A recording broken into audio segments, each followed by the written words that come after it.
आज हम लोग शुरू करेंगे मैथ का सेकेंड चैप्टर पॉलिनोमियल को। पहला चैप्टर का जो भी इंपॉर्टेंट क्वेश्चन है एग्जाम के हिसाब से जितना भी जानना जरूरी है उस पर मैं वीडियो बना करके अपलोड कर चुका हूं, आप उसे एक बार जरूर देखें। इस पॉलिनोमियल चैप्टर से रिलेटेड जितना भी इंपॉर्टेंट क्वेश्चन है, जिस तरह का क्वेश्चन एग्जाम में पूछे जाने का चांस ज्यादा रहता है, उस सारे क्वेश्चन को आज प्रैक्टिस करेंगे और इसका क्या क्या कॉन्सेप्ट ध्यान में रखना जरूरी है ताकि आप दूसरे तरह का भी क्वेश्चन आए तो उसे आसानी से बना सकते हैं। इस सारी बातों को आज इस वीडियो में समझेंगे। सबसे पहले तो यही समझना होता है कि पॉलिनोमियल होता क्या है। पॉलिनोमियल समझने से पहले आपको यह समझना होगा कि अलजेब्रिक एक्सप्रेशन क्या होता है, और अलजेब्रिक एक्सप्रेशन समझने से पहले आपको यह समझना होगा कि वेरिएबल क्या होते हैं और कांस्टेंट क्या होता है। जो भी न्यूमेरिकल्स वैल्यू है, जैसे 1 2 3 4 इस तरह का जो भी वैल्यू होता है, ये सारा होता है numericals value constant term. Variable क्या हो गया, जो हम x मान लेते हैं या फिर a या फिर b या c, जो भी हम वैसा अल्फाबेटिकल वैल्यू माने हैं जिसका कुछ भी अलग अलग वैल्यू आ सकता है, उस सब को कहते हैं वेरिएबल। वो चीज जो वेरी कर सकता है उसको कहते हैं वेरिएबल। तो वेरिएबल क्या हो गया, जैसे x y ये सब यदि लिखा रहा ये हो गया इसका वेरिएबल। ठीक है, इस कांस्टेंट और वेरिएबल से मिल करके जो एक्सप्रेशन बनता है मैथमेटिकल टर्म के साथ, चाहे वो एडिशन हो, सब्सट्रैक्शन हो, मल्टीप्लिकेशन हो या फिर डिवीजन हो, जिससे भी एक एक्सप्रेशन बना, जैसे एक एक्सप्रेशन है 2x² प्लस 5x प्लस 9, ये एक अलजेब्रिक एक्सप्रेशन हो गया। ठीक है, अलजेब्रा में क्या पढ़ते हैं, कांस्टेंट और वेरिएबल के बारे में। कांस्टेंट क्या हो गया, जो न्यूमेरिकल्स टर्म है, और वेरिएबल क्या हो गया, जो बदल सकता है, उसको कहते हैं वेरिएबल। और उस दोनों के मिलने के वजह से और उसको मैथमेटिकल टर्म के साथ यदि ज्वाइन किया गया है, एडिशन, सब्सट्रैक्शन, मल्टीप्लिकेशन और डिवीजन के साथ, तो उसको कहते हैं अलजेब्रिक एक्सप्रेशन। इसी अलजेब्रिक एक्सप्रेशन को किसी चीज से इक्वेट कर दें, इसी टर्म को इधर ले आए या फिर कोई और दूसरा इक्वेशन यहाँ लिख दें, जब इसको किसी चीज से इक्वेट कर देते हैं तब वो हो जाता है अलजेब्रिक इक्वेशन। समझते हैं कि पॉलिनोमियल कहते किसको हैं। वैसा अलजेब्रिक एक्सप्रेशन जिसका power non negative integral power हो। नॉन निगेटिव होना चाहिए। इंटीजर किसको कहते हैं, माइनस इनफाइनाइट से लेकर 0, फिर 1 2 3 4, इस तरह से कोई भी लिखा हुआ है तो ये सारा इंटीजर में ही आता है। तो किसी भी अलजेब्रिक एक्सप्रेशन का यदि पावर नॉन निगेटिव हो, यानी कि इसके इधर का कोई भी पावर नहीं होना चाहिए, नॉन निगेटिव इंटीग्रल पावर। ठीक है, तो यदि नॉन निगेटिव इंटीग्रल पावर है किसी भी एक्सप्रेशन का, तो उस एक्सप्रेशन को हम कहते हैं पॉलिनोमियल। जैसे यदि हम एक एक्सप्रेशन लिख दें इस तरह से 5/x प्लस 9, तो क्या ये अलजेब्रिक एक्सप्रेशन होगा, या क्या ये पॉलिनोमियल होगा या फिर नहीं। जैसे अपॉन x है तो इसको x टू द पावर -1 लिखते हैं, एक्सपोनेंट में ये बात आप पढ़ चुके होंगे, प्लस 9, तो यहाँ पर क्या आ गया, निगेटिव पावर आ गया, इसको नहीं लिख सकते हैं। और इंटीजर ही होना चाहिए। जैसे एक एक्सप्रेशन हम लिख दें यहाँ पे 2√x प्लस 11, तो क्या ये पॉलिनोमियल होगा, तो ये एक पॉलिनोमियल नहीं है, क्योंकि यहाँ पर x का पावर 1/2 है, जो कि एक फ्रैक्शन है, जो कि एक रेशनल नंबर होगा, और रेशनल नंबर इंटीजर नहीं होता है। सारा रेशनल नंबर इंटीजर नहीं हो सकता है। ठीक है, तो ये भी पॉलिनोमियल नहीं है। लेकिन यदि रूट किसी न्यूमेरिकल वैल्यू पर आए तो उस न्यूमेरिकल वैल्यू से कोई फर्क नहीं पड़ता, क्योंकि वो उसका पावर नहीं होता है। किसी भी अलजेब्रिक एक्सप्रेशन का या पॉलिनोमियल का पावर उसको कहते हैं जो उस वेरिएबल का हाईएस्ट पावर है, या फिर उस वेरिएबल पर जो पावर है, जो कांस्टेंट का पावर है, उसके पावर को उस पॉलिनोमियल का पावर नहीं माना जाता है।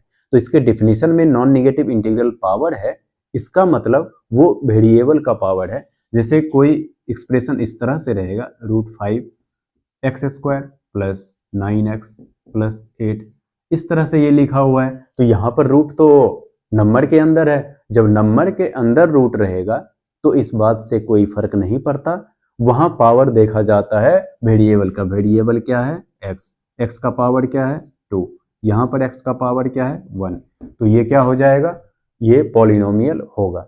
3-4 तरह के पॉलिनोमियल के बारे में आपको जानना है। उसमें से सबसे पहला पॉलिनोमियल है लीनियर पॉलिनोमियल।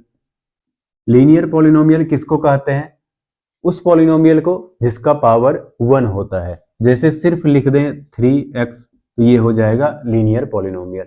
यदि सिर्फ लिख दें 2x + 5 तो ये हो जाएगा लीनियर पॉलिनोमियल। ठीक है, तो लीनियर पॉलिनोमियल वो हो गया जिसका पावर 1 होता है। दूसरा कौन सा होता है, वो होता है क्वाड्रेटिक पॉलिनोमियल। क्वाड्रेटिक पॉलिनोमियल जिसका पावर 2 होता है उसको कहते हैं क्वाड्रेटिक पॉलिनोमियल। ठीक है, तीसरा हो गया क्यूबिक।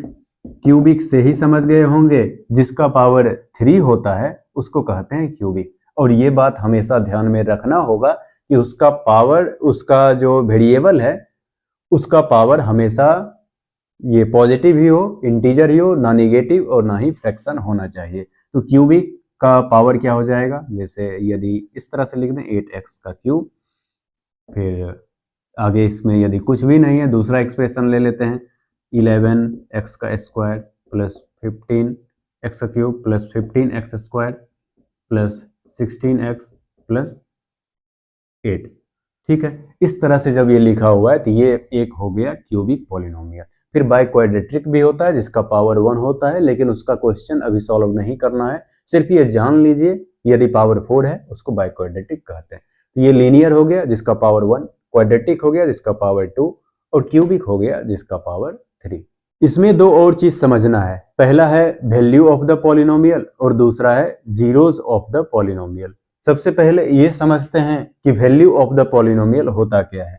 जैसे जो भी वेरिएबल दिया हुआ है उस वेरिएबल को इस तरह से लिखते हैं पॉलिनोमियल के लिए p, और यदि वेरिएबल x है तो उसको x, यदि वेरिएबल a होगा तो उसको इस तरह से लिखेंगे pa। ठीक है, तो यहां से हम मान लेते हैं ये पॉलिनोमियल को यहां पर लिखे px = 2x + 5, और इस क्वेश्चन में ये दिया हुआ है कि x का वैल्यू है 2। x का वैल्यू 2 हो गया तो इस पॉलिनोमियल का वैल्यू क्या होगा, तो इस x के जगह पर 2 यदि पुट कर दिया जाए तो ये जो वैल्यू आया है इसको कहते हैं इस पॉलिनोमियल का वैल्यू।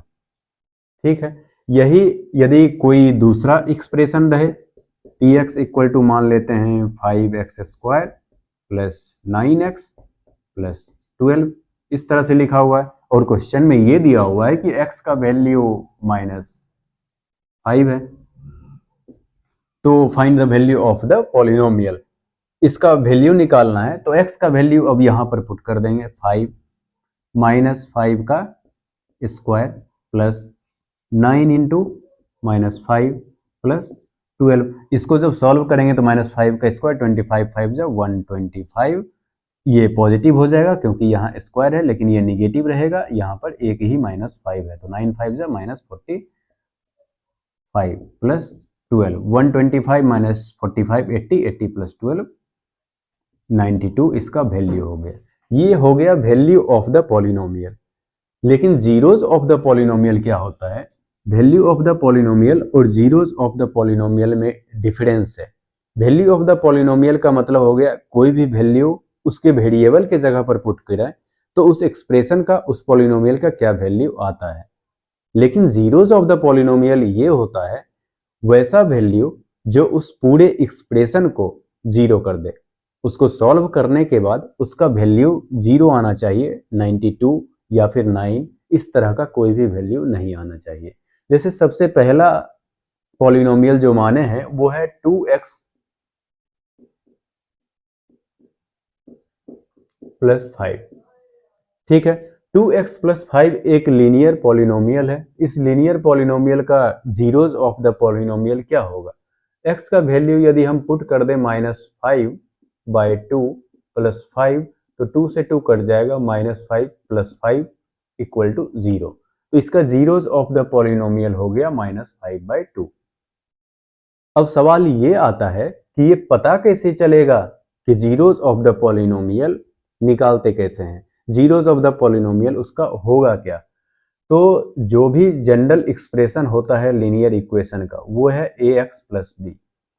ए यहाँ पर ये न्यूमेरिकल्स टर्म है, x यहाँ पर ये वेरिएबल हो गया और b यहाँ पर कांस्टेंट टर्म है।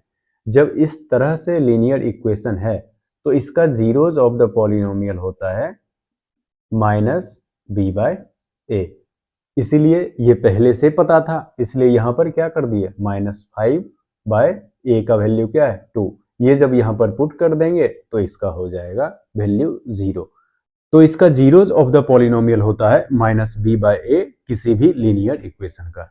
और ये यहाँ पर ध्यान देना है कि जो लीनियर इक्वेशन होता है उसका सिर्फ एक ही जीरोज ऑफ द पॉलिनोमियल होता है, सिर्फ वो एक ही वैल्यू पर 0 वैल्यू दे सकता है। क्वाड्रेटिक इक्वेशन जो होगा उसका पावर 2 होता है। जिस भी एक्सप्रेशन का जो भी पावर है उसका सबसे ज्यादा कितने वैल्यू पर वो 0 देगा वो उसका पावर ही होता है।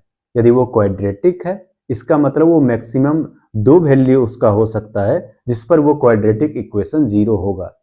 मैक्सिमम 2 हो सकता है, इसका मतलब ये नहीं कि 2 होगा ही, ठीक है। मैक्सिमम 2 हो, ऐसा भी हो सकता है कि एक ही हो, ऐसा भी हो सकता है कोई हो ही ना, लेकिन सबसे ज्यादा 2 हो सकता है, 2 से ज्यादा नहीं हो सकता। लेकिन यदि क्यूबिक पॉलिनोमियल है तो क्यूबिक पॉलिनोमियल का पावर कितना होता है 3। और यदि पावर 3 है तो उसमें मैक्सिमम कितना हो जाएगा जीरोज, मैक्सिमम जीरोज उसका हो जाएगा 3। अब ये मैक्सिमम जीरोज है, ऐसा भी हो सकता है कि 2 ही 0 हो, ऐसा भी हो सकता है एक ही 0 हो, और ऐसा भी हो सकता है कि जीरोज हो ही ना, तभी वो क्यूबिक पॉलिनोमियल हो सकता है। तो क्यूबिक पॉलिनोमियल हो, क्वाड्रेटिक हो, लीनियर इक्वेशन हो, सबका अपना 0 होता है और उसका वैल्यू निकालने का एक तरीका होता है। क्वाड्रेटिक पॉलिनोमियल में 0 किस तरह से निकलता है उसके बारे में आप पहले भी पढ़ चुके हैं। स्प्लिटिंग मेथड जो होता था उस स्प्लिटिंग मेथड से उसका जीरोज हम निकालते थे। अब देख लेते हैं इसके ज्योमेट्रिकल रिप्रेजेंटेशन को। इस चैप्टर में ज्योमेट्रिकल रिप्रेजेंटेशन बनाने के लिए तो नहीं आएगा, वो लीनियर इक्वेशन में आ सकता है, लीनियर इक्वेशन इन 2 वेरिएबल में, इस चैप्टर से नहीं आएगा। लेकिन ज्योमेट्रिकल रिप्रेजेंटेशन में जो रिप्रेजेंट किया गया है वो ग्राफ किस तरह का है, क्यूबिक है, क्वाड्रेटिक है कि लीनियर है। क्यूबिक है तो कितना जीरोज है और क्वाड्रेटिक है तो कितना 0 है, इसमें ए का वैल्यू पॉजिटिव है कि निगेटिव है। ये सारा क्वेश्चन एमसीक्यू टाइप के क्वेश्चन में पूछा जाता है या फिर केस बेस स्टडी में भी ये कभी कभी पूछा जाता है। तो सबसे पहले लीनियर इक्वेशन का समझते हैं। लीनियर इक्वेशन जिसका पावर 1 होता है, यदि px equal to ax plus b ये एक्सप्रेशन है और यहाँ पर कोई भी वैल्यू यदि दिया हुआ है तो उसका ग्राफ हमेशा जो होगा वो एक स्ट्रेट लाइन होगा, चाहे वो सेंटर से पास करे, कहीं और जगह से पास करे, किसी ना किसी जगह से वो पास करेगा, लेकिन उसका ग्राफ हमेशा एक स्ट्रेट लाइन होगा, ठीक है। और लीनियर इक्वेशन में जीरोज कितना होता है, सिर्फ एक 0 होता है। तो एक 0 यानी x का एक ही वैल्यू होगा जिस जगह पर वो 0 होगा। तो लीनियर इक्वेशन का ग्राफ x एक्सिस को मात्र एक ही जगह पर काट सकता है, 2 जगह पर वो नहीं काट सकता है। तो ये ग्राफ हो गया लीनियर इक्वेशन का। क्वाड्रेटिक इक्वेशन क्या होता है, आप यदि साथ साथ में लिखते भी जाएं तो वो ज्यादा अच्छा होगा, क्योंकि सारी बात तो यहाँ पर हम लिखते नहीं हैं, तो वो यदि आप लिखेंगे तो बाद में रिवाइज करने में ज्यादा बेहतर होगा। तो जो क्वाड्रेटिक इक्वेशन है, क्वाड्रेटिक इक्वेशन का ग्राफ u के आकार में होता है हमेशा, या तो ग्राफ इस तरह का होगा। क्वाड्रेटिक इक्वेशन में नंबर ऑफ जीरोज कितना होता था, 2 होता है। तो ये x एक्सिस को 2 जगह पर कट कर रहा है, यानी कि x का कितना वैल्यू हो गया, 2 वैल्यू। क्वाड्रेटिक इक्वेशन में x का 2 वैल्यू होता है, लेकिन ऐसा भी तो हो सकता है कि क्वाड्रेटिक इक्वेशन का एक ही वैल्यू हो। जब एक ही वैल्यू होगा, ये हो गया 2 वैल्यू, यहां बना देते हैं एक वैल्यू। जब एक ही वैल्यू होगा तो वो x एक्सिस को ऐसे टच करके चला जाएगा, ठीक है अभी भी u के ही आकार में, क्योंकि ये क्वाड्रेटिक इक्वेशन स्ट्रेट लाइन तो बना ही नहीं सकता। जब स्ट्रेट लाइन नहीं बनाएगा और सिर्फ टच करके चला गया x एक्सिस को, यानी कि x पर सिर्फ एक वैल्यू इसका आएगा। लेकिन केस तो ये भी हो सकता है कि उसका कोई वैल्यू ही ना हो, ठीक है, जब कोई वैल्यू ही नहीं होगा तो एक्स एक्सिस को कहीं पर टच ही नहीं करेगा। ये हो गया जीरो वैल्यू।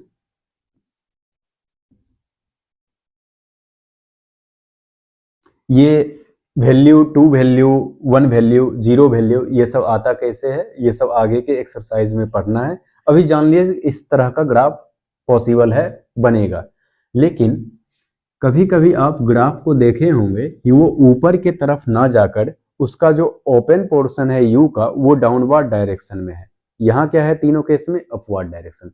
इस तीनों केस में वो डाउनवर्ड डायरेक्शन में हो सकता है और उसका वैल्यू उस तरह से होगा। जैसे क्वाड्रेटिक का ये ग्राफ भी आप देखे होंगे, डाउनवर्ड डायरेक्शन। यहाँ दो वैल्यू हो गया लेकिन डाउनवर्ड डायरेक्शन का। ठीक है, दूसरा ग्राफ बनाते हैं। यहां पर एक वैल्यू हो गया लेकिन डाउनवर्ड डायरेक्शन का। तीसरा ग्राफ बना लेते हैं।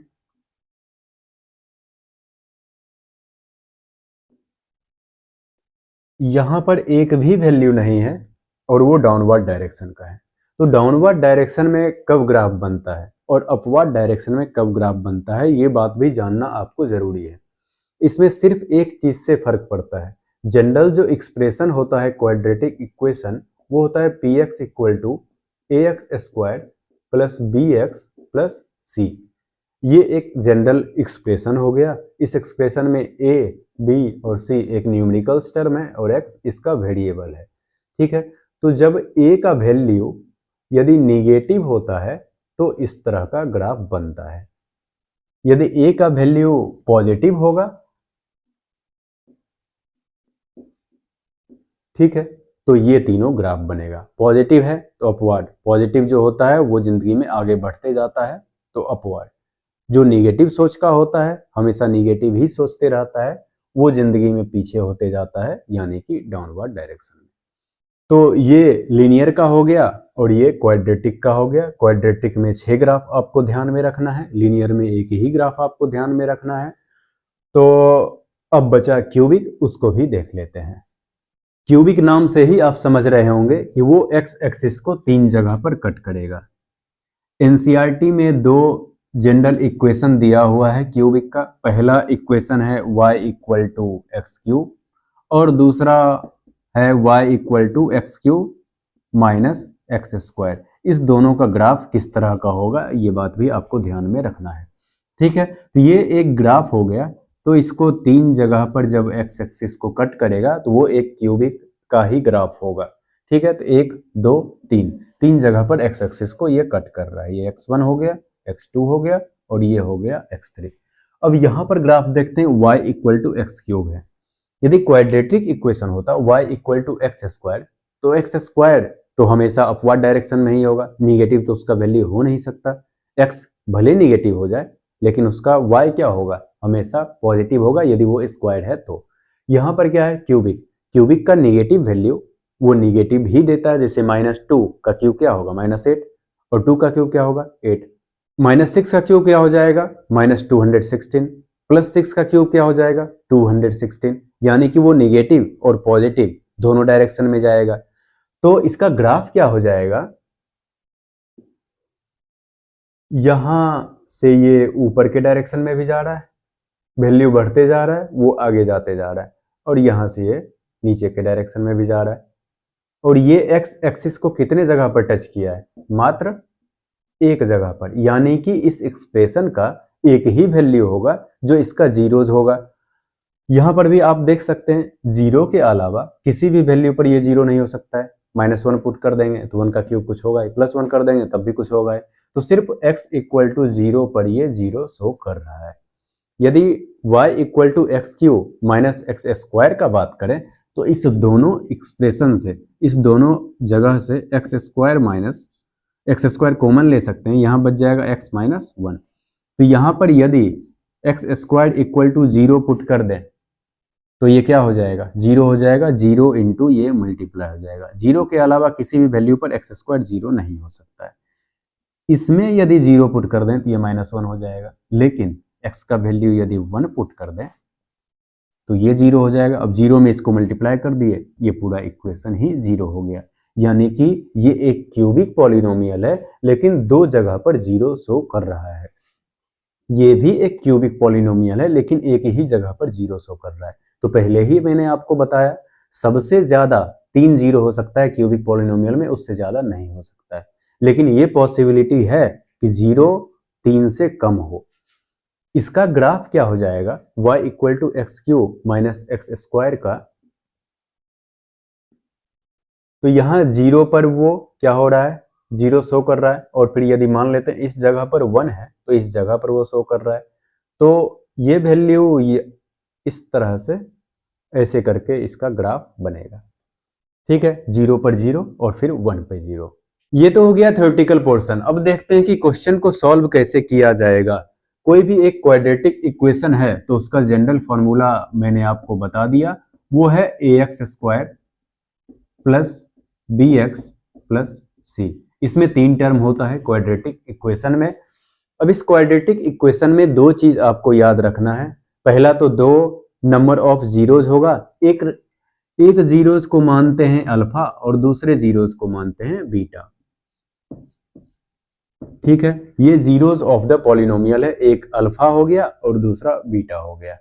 यदि दोनों नंबर ऑफ जीरोज को, मतलब दोनों जो जीरो है उसका यदि सम किया गया, सम ऑफ जीरो, उसका यदि सम किया जाएगा अल्फा प्लस बीटा, उसका वैल्यू आता है माइनस बी बाई ए। ये जो बी है उसका निगेटिव टर्म।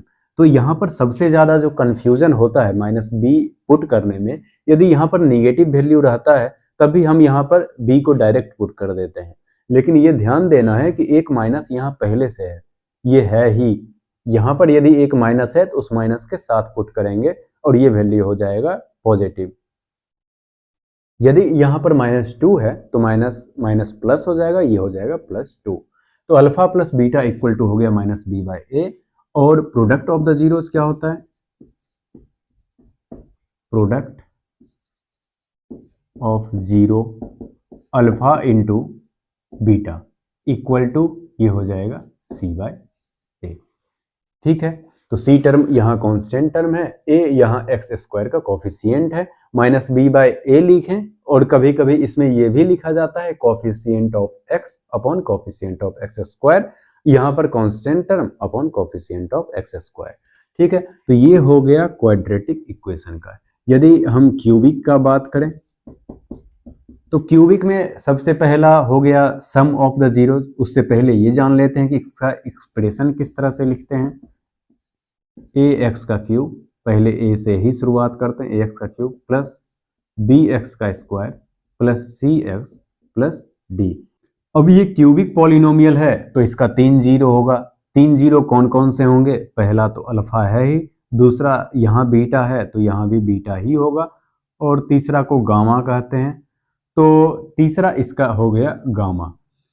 तो इसमें जैसे सम ऑफ द जीरो और प्रोडक्ट ऑफ द जीरो यहाँ पर है, उसी तरह से इसमें भी होता है, एक नया एक्स्ट्रा जुड़ जाता है। तो सबसे पहला क्या हो जाएगा, sum of the zeros.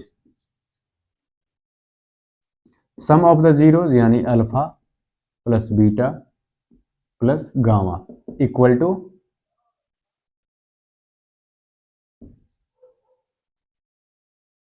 Is equal to, यहां पर माइनस बी बाई ए है, इस जगह पर भी माइनस बी बाई ए ही होता है। दूसरा इसका क्या होता है, sum of the product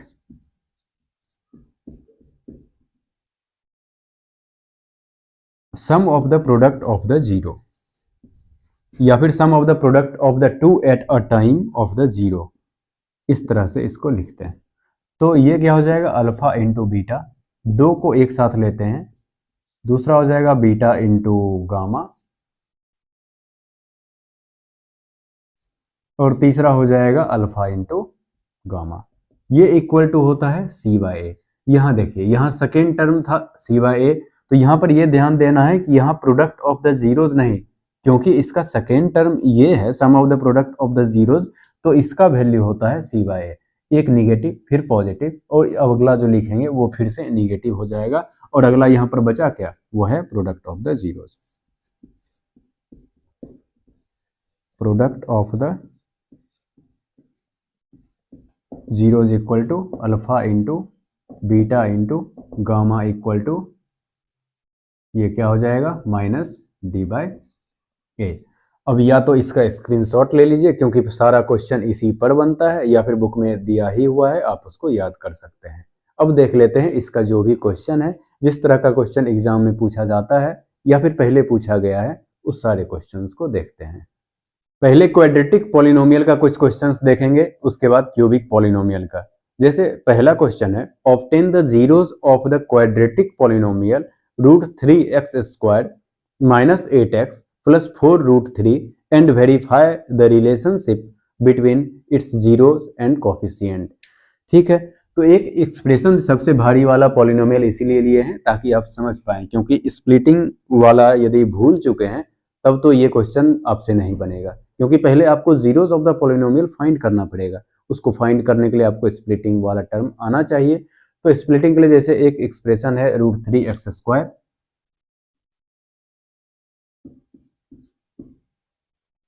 √3x² minus 8x plus 4√3। तो इसका पहले जीरोस ऑफ द पॉलिनोमियल निकालेंगे, उसके बाद उसको वेरीफाई करेंगे वो सही है या फिर नहीं। वेरिफिकेशन और भी बहुत क्वेश्चन में है, मैं इसमें बता दूंगा किस तरह से वेरीफाई किया जाता है। बाकी क्वेश्चन में भी उसी तरह से करना है, तो हर क्वेश्चन में उसी को रिपीट करने का कोई महत्व तो नहीं है। अब यहाँ पर बीच वाले टर्म स्प्लिटिंग में किया क्या जाता है, पहला जो टर्म है और लास्ट जो टर्म है, इस दोनों टर्म को आपस में मल्टीप्लाई करते हैं। तो इसको यहाँ पर मल्टीप्लाई करते हैं, क्या आ जाएगा √3। ये मल्टीप्लाई करके यहाँ पर दिखाते नहीं है, साइड में मल्टीप्लाई करोगे और पता करोगे कि ऐसा कौन सा वैल्यू होगा जो यहाँ पर पुट करने पर ये सॉल्व हो जाएगा। मैं यहाँ पर सामने में ही कर देता हूँ, √3x² इंटू 4√3। तो इसको जब √3 इंटू √3 करेंगे 3 इंटू 4 12, ये हो गया 12x²। 12x² आ गया। जो भी वैल्यू उसको मल्टीप्लाई करके आता है और उसके साइन के साथ यहाँ पर पॉजिटिव आ गया, यदि निगेटिव आया तो निगेटिव। तो इसको दो ऐसे भाग में स्प्लिट करते हैं जिसको प्लस या फिर माइनस करने के बाद ये मिडिल टर्म आ जाए और उसको मल्टीप्लाई करने के बाद ये टोटल वैल्यू आ जाए उसके साइन के साथ। पॉजिटिव है तो पॉजिटिव और निगेटिव है तो निगेटिव। अब यहाँ पर 12 है, इसको स्प्लिट करना है, -8 लाना है। तो 12 जो भी नंबर है उसका प्राइम फैक्टराइजेशन करेंगे और जो वेरिएबल है वो तो दोनों को एक एक दे देंगे, एडिशन करने पर वो आ जाएगा। जैसे यहाँ पर x² है तो एक को x हम पहले ही दे देते हैं, दूसरे को भी x दे देते हैं, दोनों को जोड़ देंगे तो x और x जो भी उसके पीछे का वेरिएबल, ये जो भी उसके पीछे का नंबर होगा वो ऐड या सब्सट्रैक्ट होगा। और यदि मल्टीप्लाई कर दें तो x इंटू x x² तो वो आ ही गया यहाँ पे। अब 12 का यदि प्राइम फैक्टराइजेशन करेंगे तो 2 इंटू 3। ठीक है, हमेशा इसका प्राइम फैक्टराइजेशन करते हैं और उसको दो भाग में मल्टीप्लाई करके लाते हैं। तो यहाँ 3 2 6 और 2 यदि लिया जाए, 6x और 2x लिया जाए तो इस दोनों को यदि ऐड किया जाएगा तो क्या आ जाएगा 8x। लेकिन यहाँ पर 8x क्या है, निगेटिव। यदि एक को निगेटिव देने तो -6x प्लस 2x क्या हो जाएगा -4x, तो उससे काम बनेगा नहीं। तो दोनों को हमको निगेटिव लेना पड़ेगा। यदि एक निगेटिव ले मल्टीप्लाई करने पर इसका वैल्यू निगेटिव आ जाएगा, वो भी गलत हो जाएगा। तो दोनों को निगेटिव लेंगे तो माइनस माइनस प्लस हो जाएगा। एक ब्रेक होगा -6x में और दूसरा ब्रेक होगा -2x में। अब दोनों तरफ वाले को यहाँ लिख देते हैं, √3x² और इस तरफ प्लस 4√3। ठीक है, अब यहाँ पर कॉमन क्या आ जाएगा, देखिए जब रूट वाला क्वेश्चन रहे और कॉमन क्या लेना है, एक बात तो फिक्स है कि रूट यहाँ से बाहर आएगा। तो इसको हम प्राइम फैक्टराइजेशन कर देते हैं 2 इंटू 3। ठीक है, यहाँ से क्या बाहर आएगा और क्या यहाँ पर रहेगा उसको निकालने का जो तरीका है, वो नंबर को यदि हम प्राइम फैक्टराइजेशन कर दें, इस जगह पर कर देते हैं 2 इंटू 3। इससे हमको बाहर क्या निकालना है, √3 को। √3 को बाहर निकाल दिए, यानी कि √3 से इसको डिवाइड कर देंगे। √3 से डिवाइड कर दे, यहाँ क्या बचा √3। ये क्या हो गया 2√3। यहाँ से √3 कॉमन ले लेते हैं, x कॉमन ले लेते हैं, यहाँ बचेगा x माइनस 2√3। 3। यहाँ से -2 कॉमन ले लेंगे तो यह भी x माइनस 2√3, दोनों जगह पर x माइनस 2√3 आ गया है और यहाँ पर हो जाएगा √3 x माइनस 2। यहाँ से 0 क्या आ गया, x इक्वल टू 2√3 और यहाँ से जीरोज क्या आ जाएगा, x इक्वल टू 2/√3। एक को हम मान लेते हैं अल्फा और दूसरे को मान लेते हैं बीटा। अब इसको करना है वेरीफाई। वेरीफाई करने के लिए क्या करना पड़ेगा, दो चीज हम जाने हैं, एक सम ऑफ द जीरोज और दूसरा product of the zeros. Sum of the zeros क्या हो जाएगा, अल्फा प्लस बीटा। ये होता क्या है, -b/a। ठीक है, -b/a क्या होना चाहिए, तो यहाँ -8 इसका वैल्यू है, -1 पहले से है, -8/a, टर्म यहाँ पर √3 है, यानी कि इसका वैल्यू हो जाएगा 8/√3। अब यहाँ ये पुट करके देखते हैं, अल्फा इक्वल टू है 2√3 और बीटा इक्वल टू है 2/√3। इसका लिए एलसीएम, तो एलसीएम इसका हो जाएगा √3 और यहाँ पर √3 into √3 3 into 2 6 plus 2 equal to 8/√3। दूसरा इसका क्या था, product of the zeros. Product of the zeros होता है c/a। सी टर्म यहां पर है 4√3 अपॉन a टर्म यहां पर है √3। √3 से √3 कट जाएगा, आया वैल्यू 4। अब यहां पर अल्फा का वैल्यू 2√3 है, बीटा का वैल्यू 2/√3 है, ये कट गया, आ गया 4। तो ये वेरीफाई हो गया। इस तरह से वेरीफाई करते हैं। क्यूबिक का भी जो फॉर्मूला था तीनों, उस तीनों फॉर्मूला से वेरीफाई करते थे और यहाँ पर भी इस तरह से इसको वेरीफाई करते हैं। तो यहाँ पर वैल्यू किस तरह से निकालते हैं, आप इसको रिपीट करके या फिर और भी कोई वीडियो देख करके समझ करके ये देख लीजिएगा, क्योंकि इस तरह का क्वेश्चन एग्जाम में आता ही है। अगला क्वेश्चन है, if one zeros of the polynomial, जो यहाँ लिखा हुआ है, is reciprocal of the other, find the value of a. इस पॉलिनोमियल का एक जीरो दूसरे जीरोज का रेसिप्रोकल है, तो ये फाइंड करना है कि ए का वैल्यू होगा क्या। तो मान लेते हैं इसका एक जीरो यदि अल्फा है तो दूसरा जीरो इसका हो जाएगा 1/अल्फा, गामा इक्वल टू 1/अल्फा, क्योंकि रेसिप्रोकल दिया हुआ है। अब ये अल्फा हो गया, ये 1/अल्फा हो गया। इसमें दो चीज होता है, sum of the zeros and product of the zeros. तो इसमें देखना होगा कि ऐसा क्या करें कि ये आसानी से ए का वैल्यू आ जाए। यदि सम ऑफ द जीरोज करते हैं और इसको सॉल्व करेंगे तो ये एक क्वाड्रेटिक इक्वेशन आ जाएगा। लेकिन यदि आप ध्यान दें, यदि इसका प्रोडक्ट ऑफ द जीरो करें,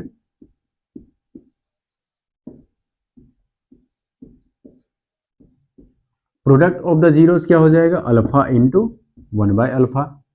प्रोडक्ट ऑफ द जीरो होता क्या है, c/a। c यहां पर है 6a, a टर्म यहां पर है a² + 9। यहां अल्फा अल्फा कट जाएगा, 1 से ये मल्टीप्लाई हो जाएगा a² + 9 इक्वल टू 6a। ये मल्टीप्लाई होगा तो यहाँ पर ये वैल्यू आ जाएगा a² + 9 और यहाँ इक्वल टू है 6a, तो ये हो जाएगा a² - 6a + 9 इक्वल टू 0। अब ये यदि आप ध्यान दें, या तो आप स्प्लिट करें, उससे भी वो वैल्यू आ जाएगा, और यदि आप ये ध्यान दें, ये किसका एक्सप्रेशन है, ये एक्सप्रेशन है a - 3 का होल स्क्वायर। ठीक है, a² + b² - 2ab। तो यहाँ से a का वैल्यू, ये स्क्वायर इधर चला जाएगा तो बचेगा a - 3 इक्वल टू 0 और यहाँ से आ गया a का वैल्यू 3। a का एक ही वैल्यू होगा जो कि 3 है क्वाड्रेटिक इक्वेशन, लेकिन a का एक ही वैल्यू होगा जो कि 3। अगला क्वेश्चन देखिए, find a quadratic polynomial whose zeros are 1 and -3, यानी कि अल्फा इक्वल टू है 1 और बीटा इक्वल टू है -3। उसके बाद आगे दिया हुआ है, verify the relation between the coefficient and zeros of the polynomial. जब एल्जेब्रिक एक्सप्रेशन, ये पॉलिनोमियल जब आ ही जाएगा और जीरोज हमको पता है, तो वेरीफाई करना पहले ही बता दिए हैं, उस तरह से वेरीफाई आप कर सकते हैं। तो पहले ये फाइंड कर लेते हैं कि पॉलिनोमियल किस तरह से निकालते हैं, ये देख लेते हैं। पॉलिनोमियल निकालने के लिए किस दो चीज का जरूरत है, एक सम ऑफ द जीरोज और दूसरा product of the zeros. Sum of the zeros क्या हो जाएगा, alpha plus beta. Alpha plus beta क्या हो गया, 1 प्लस -3, तो यहाँ से ये आ जाएगा 1 - 3 इक्वल टू -2, और alpha plus beta equal to क्या होता है, -b/a। ठीक है, तो यहां से a का वैल्यू क्या आ गया, 1, यहां से b का वैल्यू क्या आ जाएगा, -b इक्वल टू -2 आया है, यानी कि b का वैल्यू हो जाएगा 2। निगेटिव वैल्यू यहां पर आया है, इसका मतलब इक्वेशन में ये एक पॉजिटिव वैल्यू होगा। दूसरा क्या निकालना है, product of the zeros. Product of the zeros 1 × -3, तो यहां पर आ गया -3। -3 प्रोडक्ट ऑफ द जीरो किसके बराबर होता है, c/a। यहां से a को चेंज करने का कोई जरूरत नहीं है, a उतना ही है, और c इक्वल टू क्या आ गया, -3। ठीक है, अब जनरल एक्सप्रेशन क्या होता है, ax² + bx + c। a का वैल्यू 1 ही आया है, तो उसको जब 1 ही होता है तो उसको पुट करने का कोई जरूरत नहीं, x²। b का वैल्यू पॉजिटिव है 2x, और c का वैल्यू निगेटिव है -3। ये आ गया एक्सप्रेशन। अब इसको वो वेरीफाई करना है तो वेरीफाई आप खुद से कर लीजिएगा। इस तरह से एक पॉलिनोमियल है और दूसरा एक इक्वेशन दिया हुआ है जिसका वैल्यू आपको निकालना है। इस पॉलिनोमियल के बारे में ये दिया हुआ है कि अल्फा और बीटा इसका जीरोज है, तो बताओ इसका वैल्यू क्या होगा। अब यहाँ पर अल्फा और बीटा इसका यदि जीरोज है तो अल्फा, इसको यदि सॉल्व करें, क्योंकि दो ही चीज हम जानते हैं, sum of the zeros and product of the zeros, तो सम ऑफ द जीरोज और प्रोडक्ट ऑफ द जीरो के टर्म में इसको चेंज करने के लिए यहाँ से अल्फा का स्क्वायर कॉमन आएगा, क्योंकि यहाँ हाईएस्ट पावर 2 ही है, और यहाँ से बीटा का स्क्वायर आएगा क्योंकि हाईएस्ट पावर यहाँ 2 है। यहाँ पर बचा क्या, अल्फा का स्क्वायर बचा, यहाँ पर क्या बचा, बीटा का स्क्वायर बचा। ठीक है, अब इसको फर्दर जब आगे सॉल्व करेंगे तो ये अल्फा इंटू बीटा का होल स्क्वायर, और यहाँ पर a² + b² क्या होता है, a + b का होल स्क्वायर -2ab। अब ये आता कैसे है वो भी आपको समझना चाहिए। जैसे a + b का होल स्क्वायर क्या हो जाएगा, a² + b² + 2ab। हमको चाहिए क्या, a² + b², 2ab को हम इधर ला करके माइनस कर देंगे। ठीक है, कभी यदि फॉर्मूला भूल जाएं आप तो इस तरह से इसका फॉर्मूला आप निकाल सकते हैं। तो यहां से a² + b² क्या हो जाएगा, अल्फा प्लस बीटा का whole square -2 alpha into beta. ठीक है, अब ये मल्टीप्लाई के टर्म में, ये प्लस के टर्म में, और ये मल्टीप्लाई के टर्म में ये आ चुका है। अब यहां से हम फाइंड करेंगे alpha plus beta. Alpha plus beta होता है -b/a, तो माइनस इंटू -4/a टर्म 1 ही है, तो ये हो जाएगा 4। Alpha into beta product of the zero c/a, तो c का वैल्यू 3, और नीचे 1 ही है तो ये वैल्यू हो गया 3। अब ये यहाँ पर पुट करेंगे, अल्फा इंटू बीटा की जगह पर 3 का स्क्वायर, और यहाँ पर alpha plus beta equal to यहाँ पर आ गया है 4, तो ये 4 का स्क्वायर 16 -2 × 3, यहाँ हो गया ये 10, और यहाँ हो गया 3 का स्क्वायर 9, यानी कि इसका वैल्यू हो जाएगा 90। ये क्वाड्रेटिक पॉलिनोमियल का लास्ट क्वेश्चन है जो काफी इंपॉर्टेंट है। इसमें दिया हुआ है find the value of k such that the polynomial has sum of its zero equal to half of their product. इसका सम ऑफ जीरो क्या मानते हैं, alpha plus beta. Alpha plus beta के बारे में क्या दिया हुआ है, sum of its zero is half of the product of its zero, यानी कि इसका अल्फा इंटू बीटा का ये आधा है।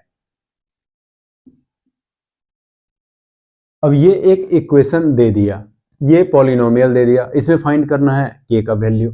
अब इस पे ये पुट कर देंगे, अल्फा प्लस बीटा क्या होता है -b/a, यहाँ माइनस माइनस प्लस हो जाएगा, उसके बाद बचेगा क्या, k + 6/1, यहाँ 1 ही है। अल्फा इंटू बीटा 2 × 2k -1/2, 2 से ये 2k कट जाएगा, 2 से ये 2 कट जाएगा, बचा यहाँ 2k -1, इसको एक तरफ ले आएंगे तो k को उधर ले जाते हैं, 2k - k 6 -1 इधर आ जाएगा 1, यहाँ आ गया k, ये आ गया 7, तो k का वैल्यू क्या आ गया 7। अब कुछ क्वाड्रेटिक पॉलिनोमियल का क्वेश्चन देख लेते हैं। ये एक क्वेश्चन है, verify that 3 -1 and -1/3 are the zeros of the cubic polynomial px 3x cube -5x square -11x -3 and verify the relationship between its zero and coefficient। Relationship किस तरह से वेरीफाई करते हैं, ये वेरीफाई करना मैंने बता दिया है। तो आपको क्यूबिक पॉलिनोमियल में 3 चीज होता है, वो आपको ध्यान रखना होगा। पहला सम ऑफ जीरो, और दूसरा sum of the product of the zeros, और तीसरा product of the zeros. Sum of the zeros equal to -b/a, sum of the product of the zeros equal to c/a, और product of the zeros equal to -d/a। ये बात आपको याद रखना है। जब शुरू में यदि आप बना रहे हैं तो सामने में लिख करके रखें, प्रैक्टिस करते के साथ आपको याद हो जाएगा। ठीक है, अब यहाँ पर ये देखना है कि ये जीरोज ऑफ द पॉलिनोमियल है या फिर नहीं, उसका फिर वेरीफाई भी करना है। तो जीरोज ऑफ द पॉलिनोमियल देखने का तरीका मैंने बता दिया था। वो वैल्यू जो भी जीरोज ऑफ द पॉलिनोमियल के नाम पर दिया हुआ है उसको उस इक्वेशन में पुट कर देंगे। यदि उसका वैल्यू 0 आ गया, इसका मतलब वो जीरोज ऑफ द पॉलिनोमियल है। यदि उसका वैल्यू 0 के अलावा कुछ भी आ गया, यानी कि वो जीरोज ऑफ द पॉलिनोमियल नहीं है। अब यहाँ पर वैल्यू इसका यदि हम पुट कर दें 3, तो 3 का क्यूब 27, 5, 3 का स्क्वायर 9, और यहाँ 11 3 जा 33 -3, 27 3 जा 81, 9 5 जा 45, 45 -33 और -3।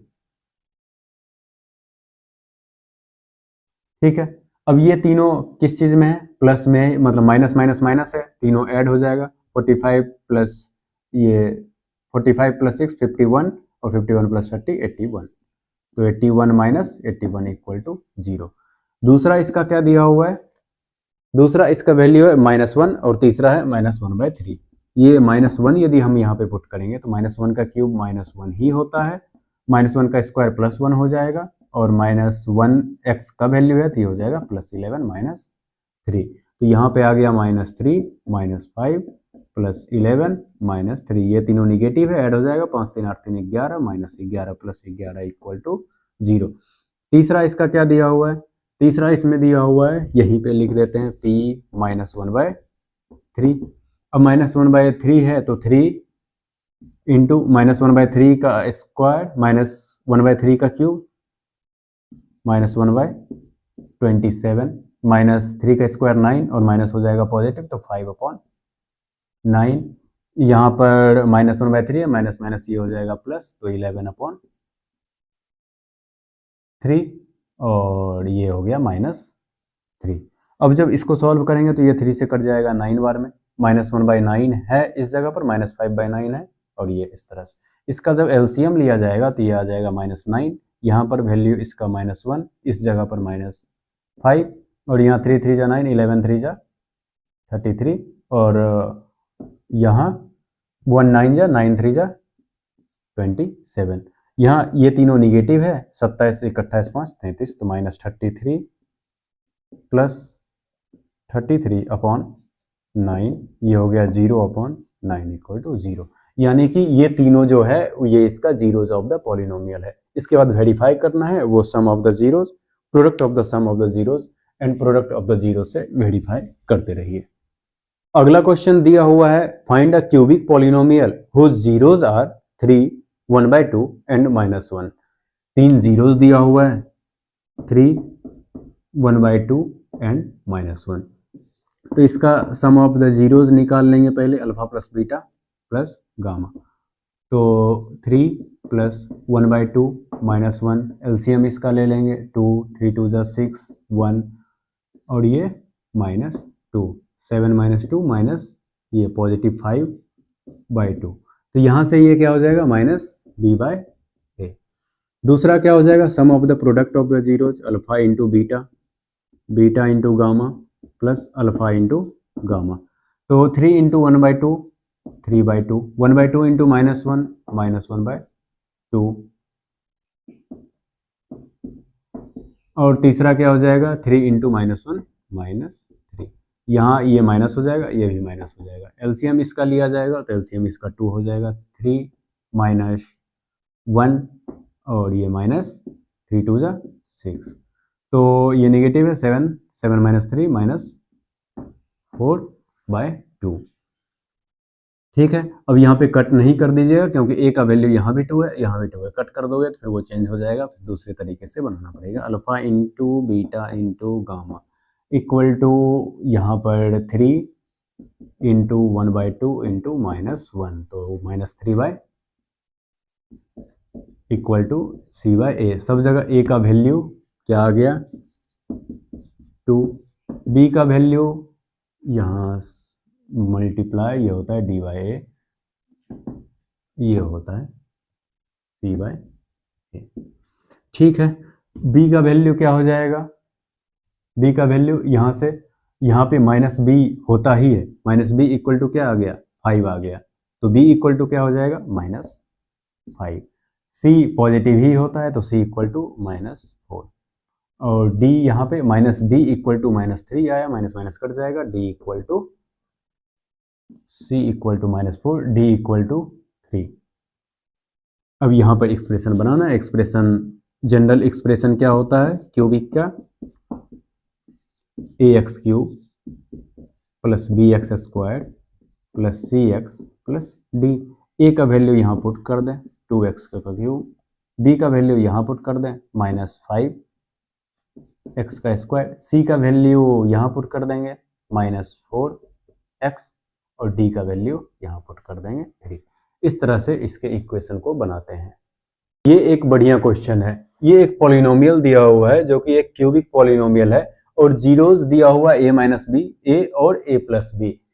तो ये फाइंड करना है कि इस पॉलिनोमियल के हिसाब से a का और b का वैल्यू क्या होगा।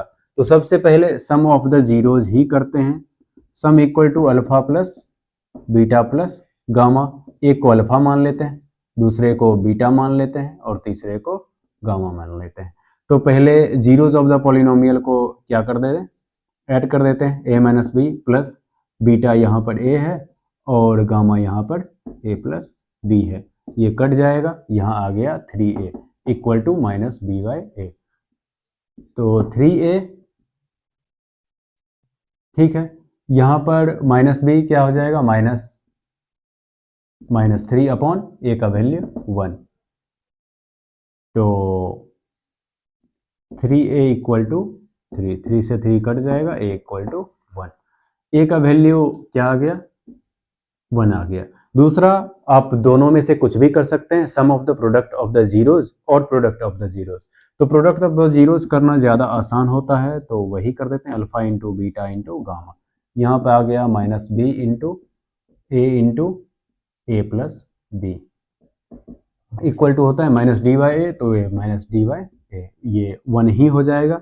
a minus b into a plus b होता है a² minus b² into a का वैल्यू यहाँ से आ गया है 1, तो 1 minus b² into 1 equal to -1। ठीक है, तो इस -1 को यदि हम इस तरफ ले आए तो ये हो जाएगा 1 + 1 माइनस b² उधर चला जाएगा, तो b का स्क्वायर 2 इक्वल टू b², और यहाँ से b इक्वल टू हो जाएगा √2। तो प्लस माइनस b का 2 वैल्यू हो जाएगा, एक +√2 और दूसरा -√2। ये इस चैप्टर का लास्ट क्वेश्चन है। Find the cubic polynomial with the sum of the product of its zeros taken 2 at a time and the product of its zeros as 5, -2 and -24 respectively. एक क्यूबिक पॉलिनोमियल बनाना है जिसका zeros sum ये 5 है और product 2 का -2 है और प्रोडक्ट ऑफ द जीरोस -24 है। ठीक है, इससे पॉलिनोमियल बनाना है, तो alpha plus beta plus gamma equal to 5 दिया हुआ है, ये -b/a होता है।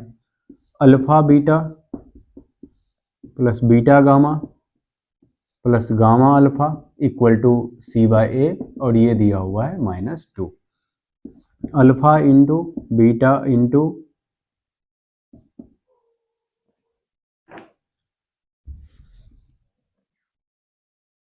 Alpha into beta into gamma equal to होता है -d/a, और इसका वैल्यू दिया हुआ है -24। सबके डिनोमिनेटर में 1 ही है, तो यहाँ से ये कंफर्म हो गया कि a इक्वल टू 1 ही होगा। यहाँ ये माइनस b फॉर्मूला में होता है, यहाँ +5 आया, यानी कि b इक्वल टू -5। यहाँ c पॉजिटिव ही होता है, तो c इक्वल टू आ गया -2। यहाँ d निगेटिव होता है और यहाँ निगेटिव ही वैल्यू है, माइनस माइनस कट जाएगा, d equal to 24। General formula अभी तुरंत बताए थे, ax का क्यूब प्लस bx का square plus cx plus d। a का वैल्यू क्या आ गया 1, 1 पुट करने का कोई जरूरत नहीं है, x क्यूब, b निगेटिव है तो -5x का स्क्वायर, c भी निगेटिव है तो -2x और d यहाँ पे पॉजिटिव आ गया तो +24। ये एक क्यूबिक पॉलिनोमियल हो गया जो इस तरह के चीज से बनेगा। ठीक है, तो ये लास्ट क्वेश्चन था। उम्मीद है इस चैप्टर का सारा क्वेश्चन आपको समझ में आया होगा। इस वीडियो को आप यदि बार बार देखें और इस तरह के क्वेश्चन को आप और ज़्यादा प्रैक्टिस करें तो आप एग्जाम में आसानी से इस चैप्टर के क्वेश्चंस को बना सकते हैं। इस चैप्टर से रिलेटेड या किसी दूसरे चैप्टर से रिलेटेड कोई भी डाउट दिमाग में है तो आप उसको कमेंट में पूछ सकते हैं। कोई भी और दूसरे तरह का भी डाउट है तो आप उसको कमेंट में पूछ सकते हैं। अगला वीडियो जो भी अपलोड होगा उसमें मैं उसको कंक्लूड करने का कोशिश करूंगा। धन्यवाद।